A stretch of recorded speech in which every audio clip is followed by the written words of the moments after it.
The 2021 Scorebook Live Washington Virtual Media Day. This time we are with Mercer Island head coach Gavin Cree, as well as Tyler Butson and David Pickles. I'm Dan Dickau alongside Andy Buhler. Coach, we'll start with you. I'm just going to have to put this out there.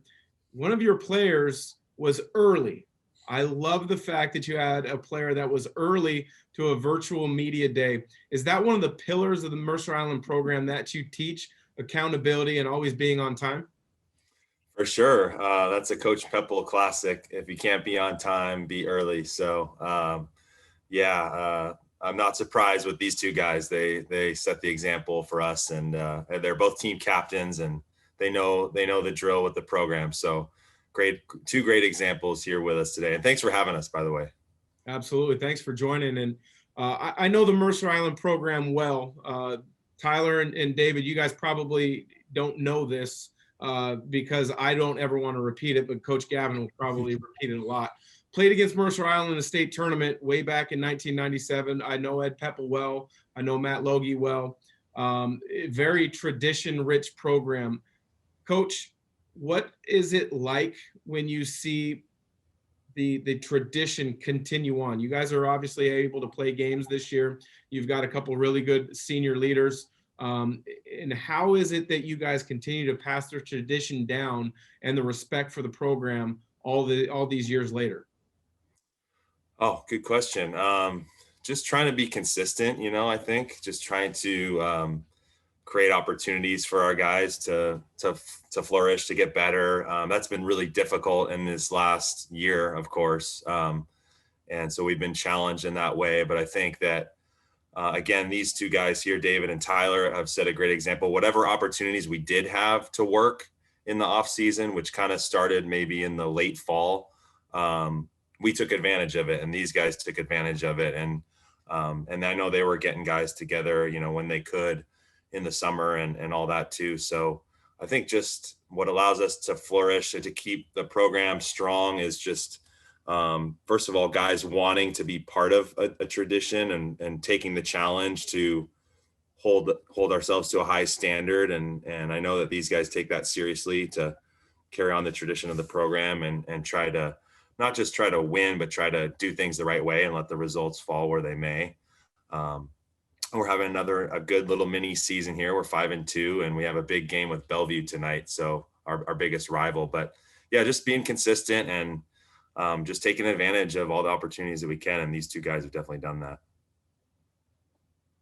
David, Tyler, this one's for you guys. Just kind of piggybacking off of that a little bit. Coming into this year, taking on a leadership role, I know you guys have a pretty strong senior class.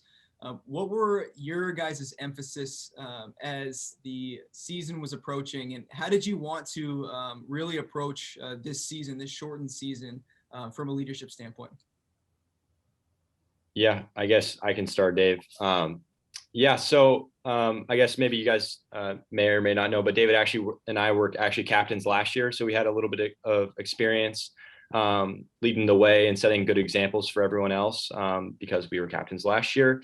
But to kind of answer your question, I think it was really important for everyone to be on the same page, especially in a shortened season where we didn't have as many practices or as many, like fall league or summer league games. And we took this time and advantage by being able to use the Boys and Girls Club on Mercer Island for practices and open gyms where we could kind of build some chemistry with guys that we weren't able to play with last year because maybe they're at the JV level or at the C team level.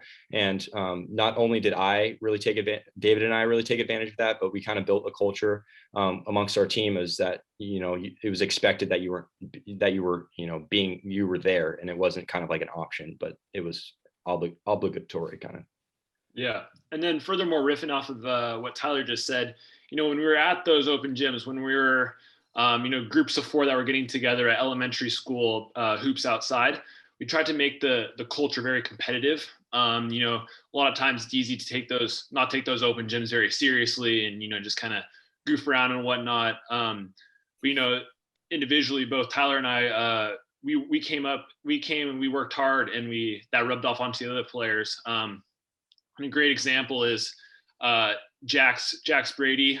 He's a sophomore on the team, and him and I constantly compete in practice. And I believe that stemmed from taking those open gyms seriously.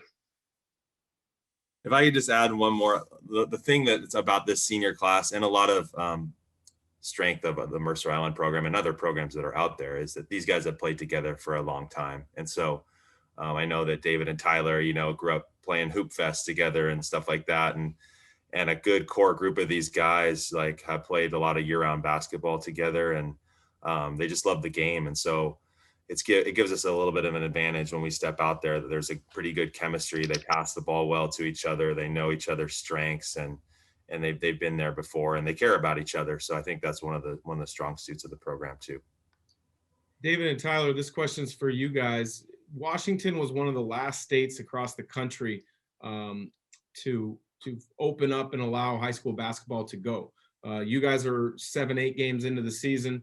There's some other programs that are just starting practice in the next week or so. But during the typical winter season, how frustrating was it for you guys to be able to kind of look at different states, whether it's Idaho, Montana, Utah, other states across the country, and know that they were playing, but you guys weren't quite able to yet? It was definitely frustrating sitting around. I just wanted to get going. As a senior season, I wanted to make the most of it.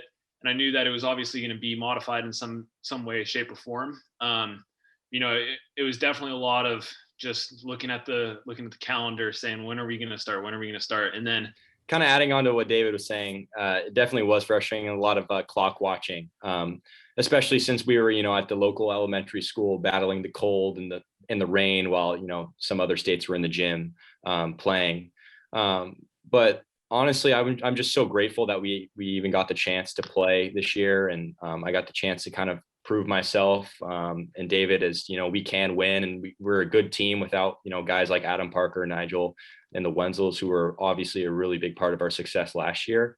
And I think also just the best part about high school basketball is the relationships you build, and that's something that we really pride ourselves on.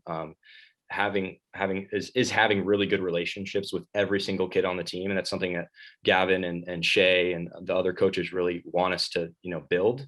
And, I was disappointed that we didn't get all those off-season chances to build those relationships, but I'm really grateful I got the chance over these past, 4 or 5 weeks to strengthen my relationships with my teammates. That's great perspective, Tyler. As you kind of looked at the season, you guys are playing in KingCo, you're playing in more of a potted schedule. Do you feel like, in a year where there's no, state crown, state trophy to play for, that you still found a lot of motivation in playing some of your league foes? Oh yeah, totally. It's always fun, especially, I've been playing, in the feeder program ever since I was 4th grade. So I built relationships with kids, across the bridge, to say in Bellevue and Newport. And it's always, fun. And it's my, senior year. It's kind of like I'm going head to head with these guys now. And that's always kind of the fun part too, is I get to, look at the matchup and be like, all right, I played against this guy since 5th grade. I'm ready to finally, prove it to him that I'm better. And so I kind of like to take those personal matchups and kind of run with them. Because, like you said, there's no state championship. I don't really know. Is there a KingCo? I don't think so this year, but kind of take something that I can say that I won in the game to motivate myself. Yeah. And I'm going to quickly add on something right there. Bellevue is obviously our biggest rival. And so, it's always fun battling them, and it's bragging rights right across the bridge. Gavin's he fired us up before the Newport game, because back in the day, as they say, Newport actually was Mercer Island's rival. I didn't know that. So those were two great ways to get us fired up. Awesome. Coach, back to you. Many coaches have had a chance to watch the NBA and or college season in a different way this year and kind of learn wrinkles that they want to implement into their own high school programs. I can imagine the same goes for you. Is there any team or program that you kind of watched a little closer? And I'm going to throw this caveat out there. You can't say Utah Jazz because Quinn Snyder's an alum of Mercer Island, but is there any other team or program that you followed closely to add some things? Yeah, well, unfortunately, fortunately, but unfortunately, I lost some time this year because we had a baby. So we got a 9-month-old, and that took a lot of my time. So I'm not watching that much NBA this year, but I did prepare, and these guys will tell the same thing because we watched the film together, but we watched a lot of BYU actually, because we run kind of the continuity ball screen that Gonzaga has run for years too. And some of the wrinkles that BYU uses with that, we've implemented for this season, and we're hoping to use them tonight to hopefully beat Bellevue. So we use some of their stuff that they were doing with different cuts and different ways to kind of counter the way people play ball screens. So we looked at a lot of that stuff this year. All right, Tyler, David, I'm going to put you guys on the spot here. This is a question about your coach. When Gavin does blank, you're in for it. So I guess when you're in the middle of a game or practice or whatever it is, and does he have a telltale sign that you guys know that either you screwed up or you're going to be running lines of practice? This one's pretty good. I would say when he stomps the floor with his, I want to say it's his right foot too. It's every time. And it's really funny actually. Like you can, after some of the games, you can kind of see a little mark of where he stomped the floor. And so when you see him stomp the floor and then you're in the sub, you're getting subbed out, you kind of know, just kind of beeline straight for the end of the bench. Yeah, that's totally true. The stomp and then the bringing it down. You typically have a piece of paper with the plays and a little schedule or a game plan. Stomp, the paper comes down to the side. You're in for it. That's awesome. Good stuff. Well, for SBLive Washington, he's Andy Buhler. I'm Dan Dickau. We thank the Mercer Island basketball program for joining us on the 2021 Virtual Media Day.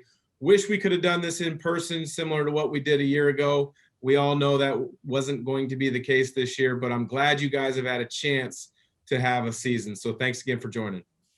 Thanks for having us, guys. All right. Thank you.